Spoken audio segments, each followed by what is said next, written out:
जीशान, ये Washington post में एक आर्टिकल आया है कि सऊदी अरब ने भी लॉबिंग की कि जो यूएस और इसराइल ने ईरान पे अटैक किया है, तो आप इसको किस तरीके से देखते हैं? अच्छा, हाँ, मैंने भी ये देखा है। और ये शायद इस यहाँ पे डॉक्टर मुईद पीरजादा साहब हैं, और बड़े अच्छे एक एनालिस्ट भी हैं, पाकिस्तान के एक जर्नलिस्ट हैं, वो डीसी में ही होते हैं, हमारे पड़ोसी हैं वो। तो उन्होंने भी इस चीज़ को बड़ा हाईलाइट किया है, तो उसकी वजह से शायद ये बात पॉपुलर हो गई उन्होंने। लेकिन मुझे उनकी चीज़ समझ नहीं आती, डॉक्टर मुईद की भी जो चीज़ उनके मतलब की होती है। उन्होंने कुछ दिन पहले ये यही न्यूयॉर्क टाइम और वाशिंगटन पोस्ट ने इन्होंने भी लिखा था कि थाउजेंड्स ऑफ जो लोग ना वहाँ पर मर गए हैं ईरान के प्रोटेस्ट के अंदर। तो उन्होंने कहा था यार ये तो कितनी गलत बात लिखी हुई, कितना झूठ लिखा हुआ, इस तरह तो कुछ हुआ ही नहीं, इतने हज़ारों लोग कैसे मर सकते हैं, वो रिपोर्ट पूरी आ जाती। लेकिन अब ये जब वाशिंगटन पोस्ट ने जब ये लिखा कि लॉबिंग करी थी सऊदी अरब ने इसराइल के साथ मिलकर, थोड़ा सा उनको भी पुश किया था प्रेसिडेंट ट्रम्प को, तो उन्होंने उस पर फ़ौरन बिलीव कर लिया।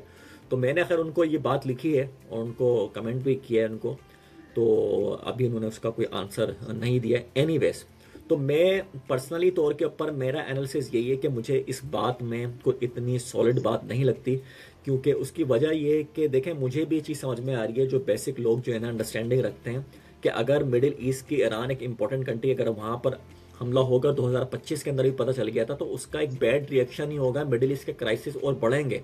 तो क्या जब ये बात मुझे मालूम है कि तो सऊदी अरब की जो इस्टेब्लिशमेंट है या सऊदी अरब के जो प्रिंस हैं, एमपीएस को ये बात नहीं मालूम होगी, उनके फॉरेन मिनिस्टर को ये बात नहीं मालूम होगी, तो वो क्या अपने पैरों पर खुद कुल्हाड़ी मारेंगे कि जाकर एक लॉबिंग करेंगे? तो वो मुझे मालूम है वाशिंगटन पोस्ट ने जो ऑथर्स हैं, बड़े काफ़ी काबिल 5 ऑथर्स हैं, उन्होंने एक स्टोरी पूरी लिखी थी।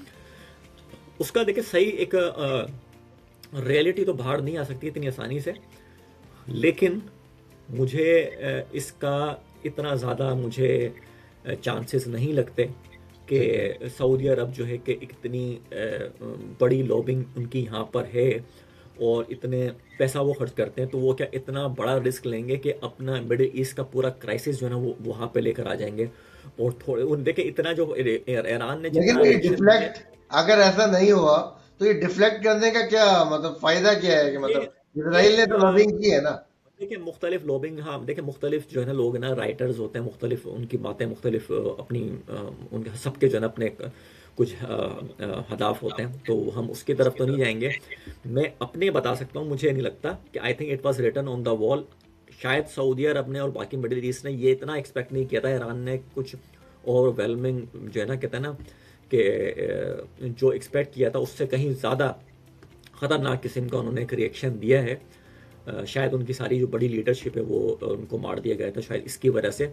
लेकिन इतना तो सऊदी अरब को, यूएई को भी मालूम था कि अगर यहाँ पर हालात ख़राब होंगे, लास्ट ईयर ही मालूम हो गया था 2025 में जब ईरान ने कतर पर हमला किया था उनकी बेसिस पर, तो उस वक्त ही मालूम हो गया था कि अगर हालात ख़राब होंगे यहाँ पर तो मिडिल ईस्ट पूरा क्राइसिस के अंदर जाएगा। तो ऐसी मुझे नहीं लगता कि सऊदी ने या किसी और कंट्री ने मिडिल ईस्ट की एक नेगेटिव लॉबिंग की होगी ईरान के ख़िलाफ़।